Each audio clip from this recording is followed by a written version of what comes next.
Dear students, इस video में हम देख रहे हैं central idea of the poem keeping quiet.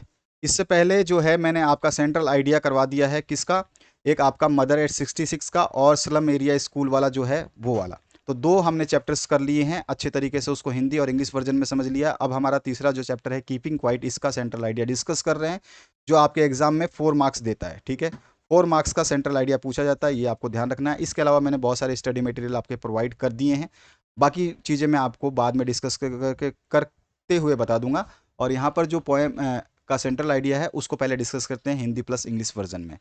तो यहाँ पर देखिए, in this poem Pablo Neruda has emphasised the importance of introspection. इसमें, इस कविता में पाब्लो नेरूडा ने आत्मविश्लेषण के महत्व पर बल दिया है। इंट्रोस्पेक्शन मतलब होता है आत्मविश्लेषण, बहुत इंपॉर्टेंट वर्ड है, इसको आपको हमेशा याद रखना है। और एम्फेसाइज्ड मतलब होता है बल देना।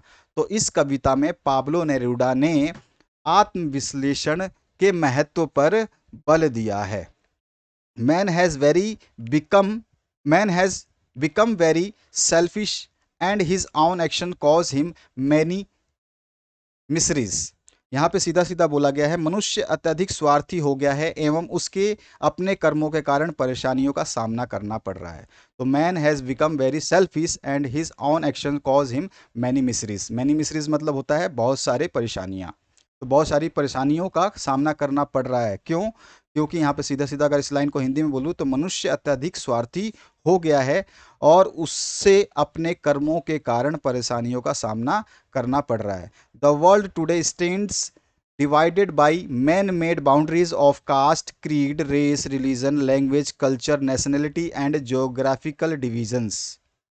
आज के समय में संसार जाति, संप्रदाय, वर्ग, धर्म, भाषा, संस्कृति, राष्ट्रीयता और भौगोलिक विभाजनों की मानव निर्मित सीमाओं में बटा हुआ है।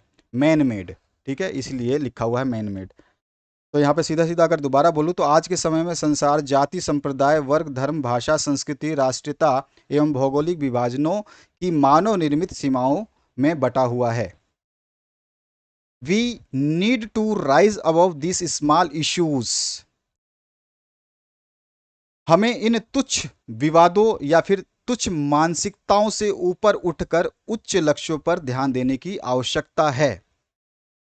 ठीक है, यहाँ पे सीधा सीधा लिखा है, we need to rise above this small issues and look at the larger picture. तो यहाँ पे बोला गया है, हमें इन तुच्छ मानसिकताओं से या छोटी मानसिकताओं से ऊपर उठकर उच्च लक्ष्यों पर ध्यान देने की आवश्यकता है। The poet talks about the necessity of creating a feeling of mutual understanding among the human beings. कवि मनुष्यों में आपसी समझ की भावना पैदा करने and discuss the need of maintaining peace एवं शांति स्थापित करने की आवश्यकता के विषय में चर्चा करता है। दोबारा बोल रहा हूँ, the poet talks about necessity of creating a feeling of mutual understanding among human beings and discuss the need of maintaining peace।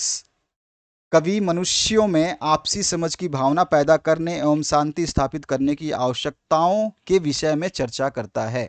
अगर मैं इसको पूरे इस सेंट्रल आइडिया को एक बार पूरे पैराग्राफ को हिंदी में कन्वर्ट करूं तो आप समझ लीजिएगा, तो आपको पूरा समझ में आ जाएगा। वैसे भी मैंने लाइन टू लाइन आपको एक्सप्लेन कर दिया है।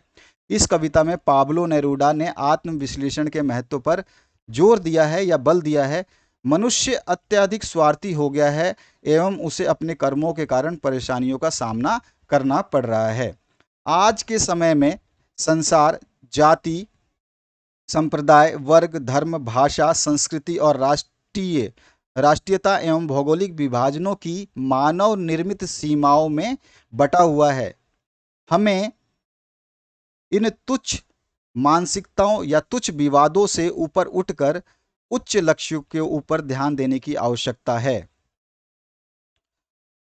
द पोएट, कवि मनुष्यों में आपसी समझ की भावना पैदा करने एवं शांति स्थापित करने की आवश्यकताओं के विषय में चर्चा करता है। तो ये है इसका पूरा सेंट्रल आइडिया, जिसको आपने पढ़ा और हिंदी में समझा। जो मैंने आपको हिंदी में लाइन टू लाइन एक्सप्लेन किया है उसको आप लिख लेंगे तो आपको ये पूरा का पूरा जो पैराग्राफ है छोटा सा सेंट्रल आइडिया का, ये पूरा का पूरा समझ में आ जाएगा। क्योंकि कई टाइम्स होता है कि बच्चे अभी तो समझ लेते हैं, लेकिन आफ्टर सम टाइम्स इसको दोबारा रिपीट करते हैं तो उनको जो है हिंदी को समझने में तकलीफ होती है। सभी को नहीं, लेकिन 40 to 50% स्टूडेंट्स ऐसे हैं जो इंग्लिश टू हिंदी कन्वर्जन में काफ़ी अपने आप को डिफ़िकल्टीज में पाते हैं। तो उनके लिए मैंने बताया कि आपको जो वीडियोस में हिंदी लाइन टू लाइन बताई जा रही है उसको लिख लें, तो आपको एक लाइन पढ़ते ही उसको हिंदी में पढ़ोगे तो आपको बहुत अच्छे तरीके से ये लाइन समझ में आएंगी।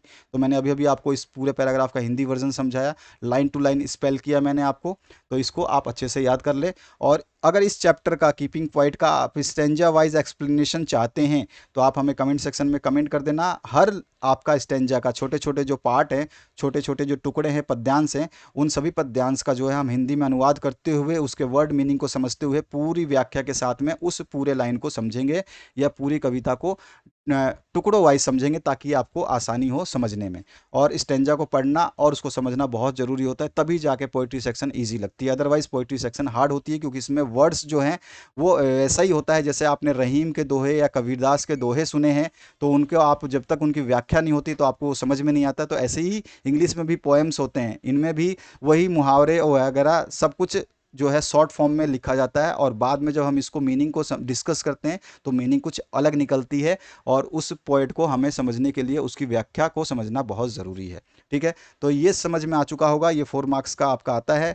4 मार्क्स लेने के लिए आप इसको ज़रूर पढ़ें। इसके अलावा जो स्टडी मटेरियल्स हैं एनसीईआरटी के मैं नोट्स प्रोवाइड कर रहा हूँ, साथ ही साथ में आपके एनसीईआरटी के मैंने बहुत सारे मॉडल पेपर्स भी सॉल्व कर दिए हैं, तो उनको आप ज़रूर देख लीजिए। वो सारे सारे एनसीईआरटी बेस्ड हैं, भले ही आपके बोर्ड से ना हो, आप जिस भी बोर्ड में हैं, अगर आपके बोर्ड का भी नहीं है तो वो एनसीईआरटी का है। जो बुक आप पढ़ रहे हैं उसी बुक से ही वो क्वेश्चंस बनते हैं। स्टैंजा वाइज मैंने जो क्वेश्चंस बनते हैं वो बताए हैं, और पैराग्राफ वाइज जो बुक के पैराग्राफ आते हैं बुक से, और उस पैराग्राफ से क्वेश्चन पूछे जाते हैं वो बता दिए हैं, उसमें क्वेश्चंस के आंसर बता दिए हैं। और नोट्स मेकिंग मैंने आपको कंप्लीट करा दिया। नोट्स मेकिंग जो मैंने करवाया है उसमें से आएगा। लेटर राइटिंग भी बता दिया है। तो हर चीज़ बताई जा रही है, बस कंप्लीटली आप फॉलो करें, अपने दोस्तों के साथ बने रहे। इस चैनल के माध्यम से आपको पूरा सपोर्ट मिलेगा। 90+ स्कोर की गारंटी हम देते हैं, अगर आप अच्छे तरीके से जो स्टडी मटेरियल यहाँ पे दिए जाते हैं उनको पढ़ते हैं तो आशा करता हूँ इस वीडियो को आपने अच्छे से समझ लिया होगा। इस वीडियो को देखने के लिए आपका बहुत बहुत धन्यवाद। Thank you very much.